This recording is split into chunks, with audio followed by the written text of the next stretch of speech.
영덕간 고속도로가 7년 만에 완공됐지만 차량 통행이 연기되는 등 준비가 미흡했습니다. 경산에 이어 김천의 야생조류에서 AI 바이러스가 검출돼 방역에 비상이 걸렸습니다. 경주와 포항시가 내년까지 형산강 상생로드를 완공하기로 했습니다. 여러분 안녕하십니까? 상주 영덕간 고속도로가 7년여의 공사 끝에 오늘 개통 행사가 졌습니다. 서해안과 동해안을 연결하는 국내 세 번째 고속도로가 완성되면서 교통 오지를 벗어난 경북 내륙 지방에 큰 변화가 예상됩니다. 홍석준 기자입니다. 동해와 서해가 만나는 길! 충남 당진에서 출발해 상주에서 멈추었던 동서 4축 고속도로가 마침내 영덕까지 뚫렸습니다.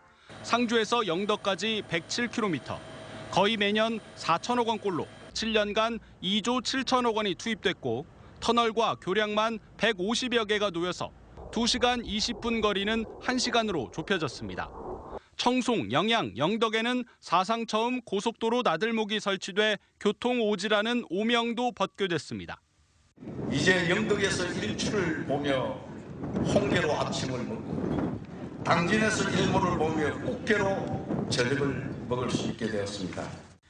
대전과 세종시가 2시간대로 연결되면서 500만 충청권 관광객이 경북 동해안의 새 고객층으로 부상했습니다. 상주 영천 민자고속도로가 내년에 개통하고 포항 영덕 고속도로와 보령 울진 고속화도로의 추진으로 경북 동해안 접근성은 계속 확대 중입니다. 새로운 국토 화합의 현장도 이루어질 뿐더러 한반도 허리 경제권의 새로운 발전축이 만들어지는 아주 쾌거입니다. 당초 상주 영덕 구간은 경제적 타당성이 미흡해 건설이 불투명했지만 균형개발 선도 사업에 간신히 포함돼 착공이 결정되는 산고를 겪기도 했습니다. MBC 뉴스 홍석준입니다. 상주 영덕간 고속도로 공사가 7년 만에 마치고 개통식을 가졌지만 차량 통행은 당초 오늘 오후 6시에서 이틀 뒤로 밀렸습니다. 일부 시설 미비와 안전점검이라고 하는데 개통식 날짜만 받아놓고 공사를 서둔 거 아니냐는 지적이 일고 있습니다. 이호영 기자가 보도합니다. 당초 오늘 오후 6시부터 일반 차량의 통행을 시작하겠다던 한국도로공사는 사장의 개통식 인사말 도중에 갑자기 차량 통행 시간을 25일 자정 이후로 미룬다고 밝혔습니다. 개통식은 오늘 이렇게 이 자리에서 하고 고속도로 개통하는 날짜는 안전상의 문제가 있어서 25일 날 자정에 개통하게 됨을 여러분 이해해 주시기 바랍니다.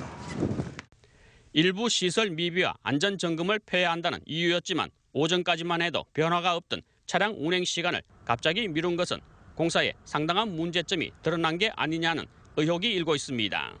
이 같은 우려는 지난달부터 고속도로 공사가 연말까지 준공되기 힘들다는 주변 지역민들의 지적이 많았는데다 영하의 강추위가 계속되면서 공사 진척도도 상당히 늦은 것으로 추정됩니다. 도로공사는 우려에도 불구하고 국토교통부 장관이 참석하는 일정에 맞춰 개통식을 갖기 급급했지만 여러 가지 미비점이 발견되면서 일반 차량의 통행을 강행할 수 없었다는 판단을 내린 것으로 보입니다. 이에 따라 오늘 밤 고속도로를 통해 영덕과 청송 등지로 주말 여행 계획을 세웠던 지역민들의 실망이 큽니다. 태어나서 이제 한번 고속도로 청송군에 고속도로가 생기는데 한번 타보려 했는데 그게 아직 연기가 돼 보니까 실망감은 조금 있죠. 특히 고속도로를 이용한 당일이나 전날 통행권 또는 휴게소 이용 영수증을 제시하면 25일부터 내년 2월 말까지 군이 직영하는 숙박시설을 할인하려던 영덕군의 계획도 차질이 불가피합니다. MBC 뉴스 이호영입니다. 개통이 이틀 미뤄져 아쉽긴 하지만 동서 4축 상주 영덕 고속도로 완공으로 경북 내륙과 동해안이 이웃이 됐습니다. 이번 고속도로 개통으로 동해안 관광이 가장 큰 혜택을 볼 것으로 전망됩니다. 김경 기자가 보도합니다. 경북 내륙과 동해안이 1시간대로 가까워집니다. 영덕과 신도청, 안동은 생활권이 됩니다. 특히 영덕에서 서울은 3시간대로 크게 단축됩니다.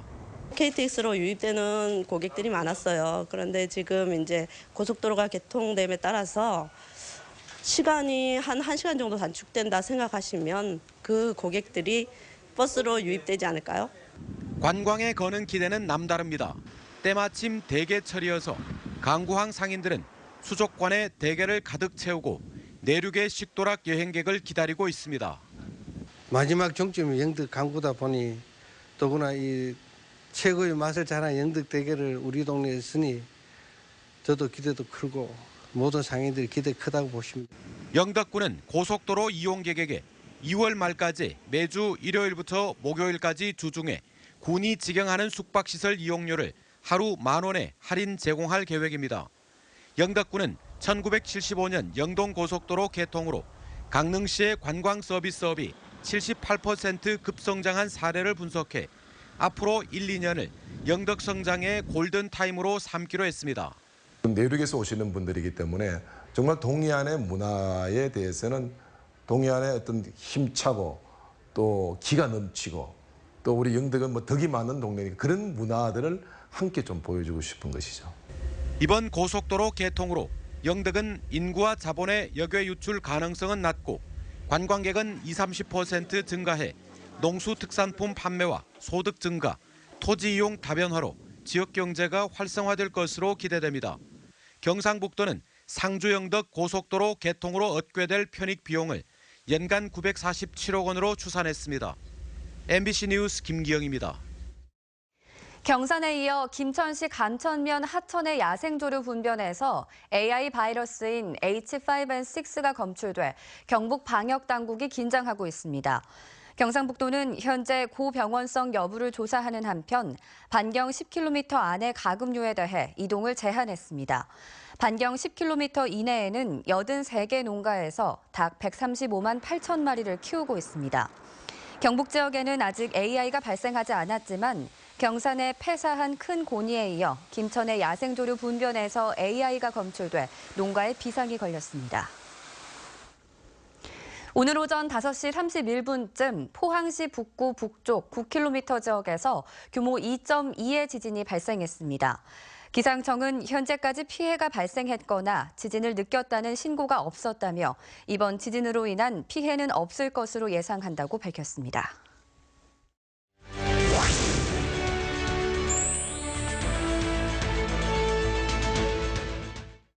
포항문화방송 송년기회 되돌아본 2016년. 오늘은 두 번째 순서로 4.13 총선을 짚어봅니다. 경북 동해안에서도 치열한 접전이 벌어졌지만 이번에도 결과는 역시 새누리당 후보가 모두 당선됐습니다. 김철승 기자가 보도합니다. 뜨거웠던 20대 국회의원 선거. 경북은 역시 새누리당 텃밭심이 확인됐습니다. 도내 13개 선거구에서 모두 새누리당 후보가 금배지를 달았습니다. 경북 동해안 4개 선거구도 예외가 아니었습니다. 가장 치열했던 곳은 포항 북구. 포항 남울릉에서 선거구를 옮긴 김정재 새누리당 후보가 중앙의 언질 논란 속에서도 공천을 받아 무소속 박승호 전 포항시장을 6천여 표 차로 따돌렸습니다. 포항의 과거가 아닌 포항의 미래를 선택해 주신 우리 포항 시민 여러분께 진심으로 감사드리면서 영덕울진 영양봉화의 강석호 후보는 3선의 고지에 올랐고 포항 남울릉 박명재 후보는 재선에 성공했으며 경주 김석기 후보는 첫 금배지를 달았습니다. 시민 여러분께 깊은 감사의 말씀을 드립니다. 오늘 저희 승리는 우리 존경하는 경주 시민 여러분의 승리입니다. 새누리당 공천이 곧 당선이라는 공식이 20대 총선에서도 확인된 것입니다. 그러다 보니 후보들은 국회의원이 된 뒤에는 민심과 다른 행보를 보이기도 했습니다. 여론의 지지를 받은 최순실 국정농단에 대한 특검법에 박명재 의원은 반대했고 친박인 김정재, 김석기 의원은 불참해 야권 등으로부터 비판을 받았습니다. 공천이 곧 당선이라는 낙하산 공천의 폐가 그대로 드러났습니다. 민심과 동떨어진 국회의원들이 결국 최순실 국정농단 사태에서 자기 목소리를 전혀 낼 수 없는 한계까지 보였습니다. 지난 4.13 총선에서 완패했으나 지역에서만큼은 압도적 지지를 받은 새누리당. 지역 유권자들의 이런 일방적인 표심이 결국은 국정 혼란과 보수의 분열 그리고 분당의 계기가 된 건 아닌지 물음을 던지고 있습니다. MBC 뉴스 김철승입니다. 경주시와 포항시가 28억 원을 들여 형산강 상생로드 조성공사를 내년까지 완공할 계획입니다. 사업 규모는 경주시 안강읍에서 포항 유광IC까지 12.8km 구간으로 양 도시를 잇는 소통과 힐링, 만남을 주제로 새로운 관광자원으로 기대됩니다. 이와 함께 경주시와 포항시는 앞으로도 형산강 테마공원과 수상 레저타운, 에코 생태 탐방로 등 형산강을 주제로 한 문화관광 인프라 구축에 나설 계획입니다.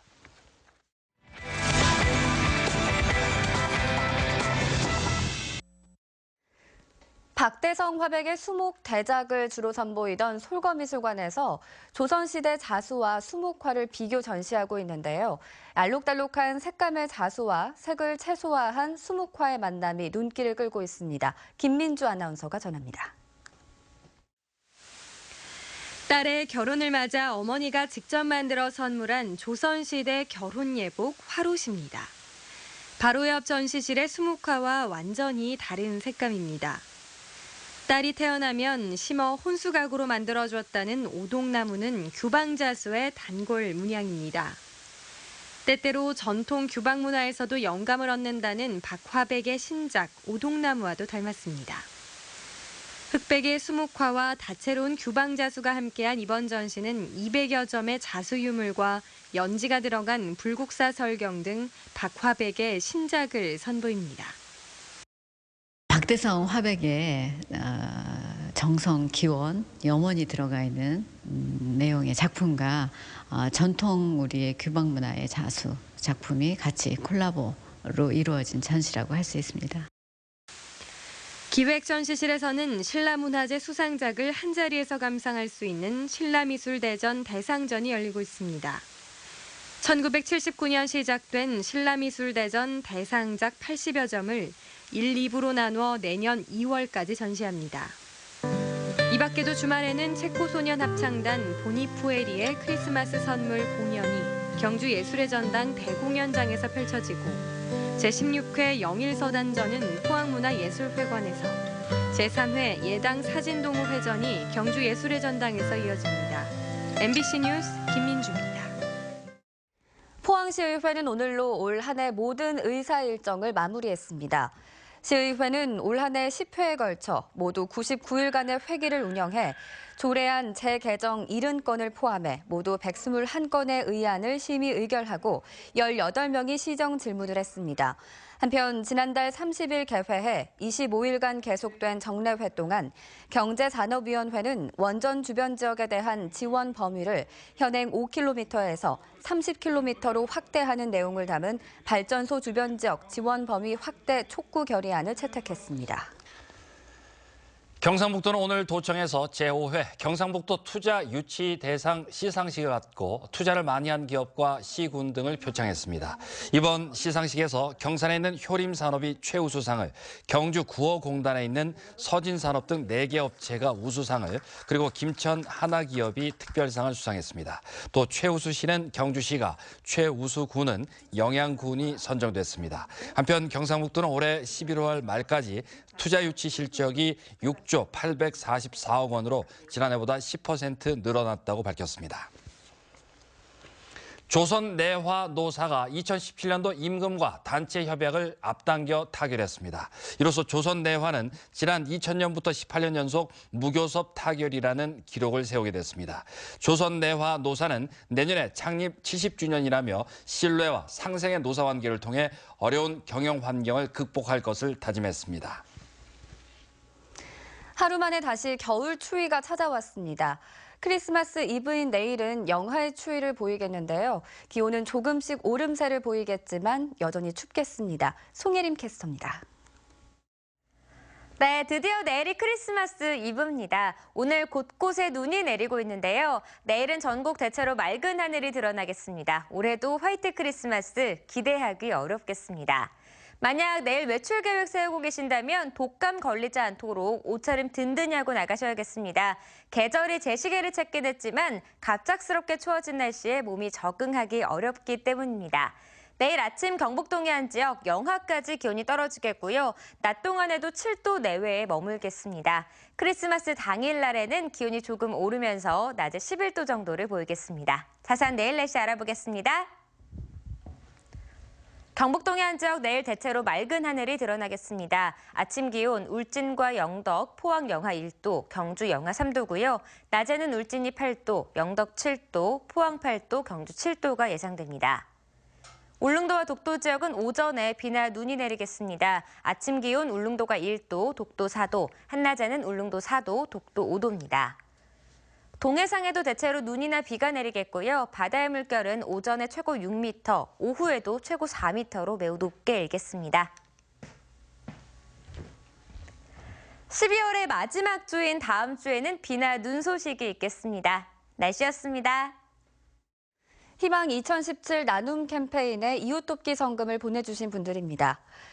울진군 울진읍 울진불교사업연합회 500만 원, 농협중앙회 울진군 지부 200만 원, 포항시 흥해읍 흥해중학교 교직원 및 학생 일동 130만 2,720원, 울진군 울진읍 수도 엔지니어링 100만 원, 울진군 울진읍 주식회사 아라기술 100만 원, 울진농협 100만 원, 울진소방서 직원 일동 85만 5천 원, 울진중앙병원 51만 원, 한국미술협회 울진지부 50만 원, 금강송면 광회 1, 2주민 일동 31만 원, 주식회사 건진 박옥심 씨, 태진산업 장희중 씨 각 30만 원, 반도 수중펌프 울진군 민간어린이집 연합회 각 30만 원, 주식회사 대명 장인필 씨, 새마을 지도자 울진군 협의회 회장 신용철 씨 각 20만 원, 울진 안식일 예수재림교회 20만 원, 울진군 근남면 진복 1위 노인회 10만 원, 평해읍 고운물 세상 대표 박미옥 씨,